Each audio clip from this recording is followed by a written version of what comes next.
नमस्कार दोस्तों, मैं मेघा माहेश्वरी आपको सुनाने जा रही हूँ अंजलि खेर द्वारा लिखी कहानी संकल्प परवरिश का दूसरा भाग।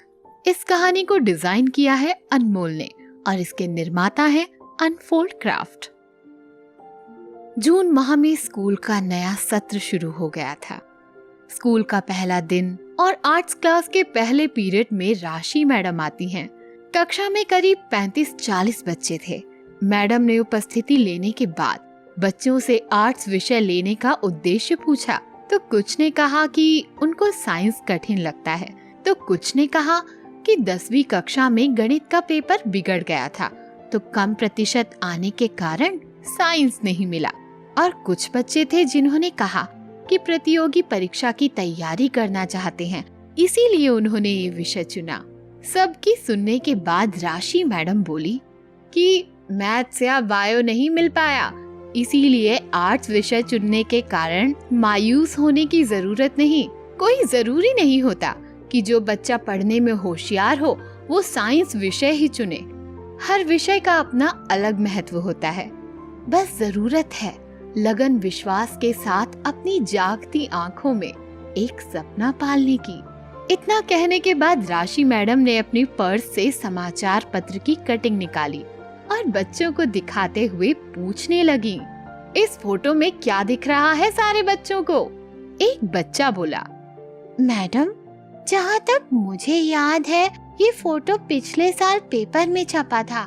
किसी रिक्शे वाले के बेटे का सिलेक्शन यूपीएससी में हुआ था। बिल्कुल सही पहचाना।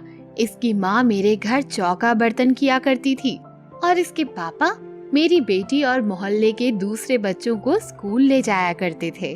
कभी कभार जब हमें कहीं बाजार जाना होता और हम इसके पापा को बुलाते तो अक्सर विभू भी साथ आ जाता और रिक्शे की सीट पर बैठकर अपने साथ लाई किताब कॉपी अलट पलट किया करता। उसकी ये फोटो मैंने ही खींची थी।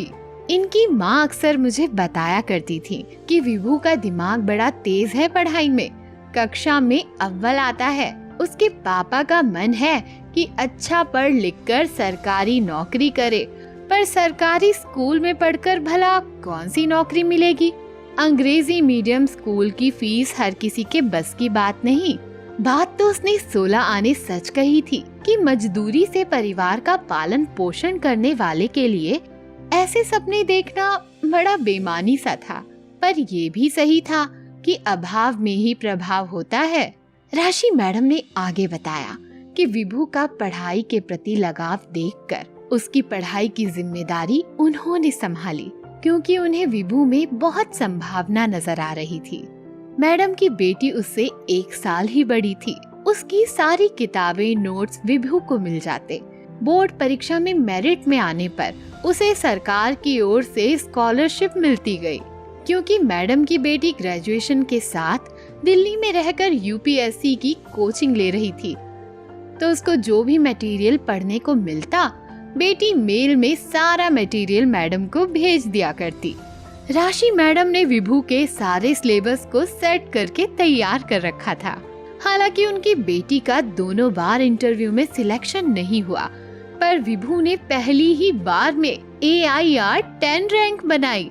राशि मैडम की बात सुनकर सभी बच्चों ने तालियां बजाईं। तो बच्चों, जहाँ चाहा वहाँ रहा, ये बात विभू ने साबित कर दी। फिर क्यों ना तुम सब भी आज ऐसा ही कुछ संकल्प लेकर अपने लक्ष्य की ओर बढ़ो।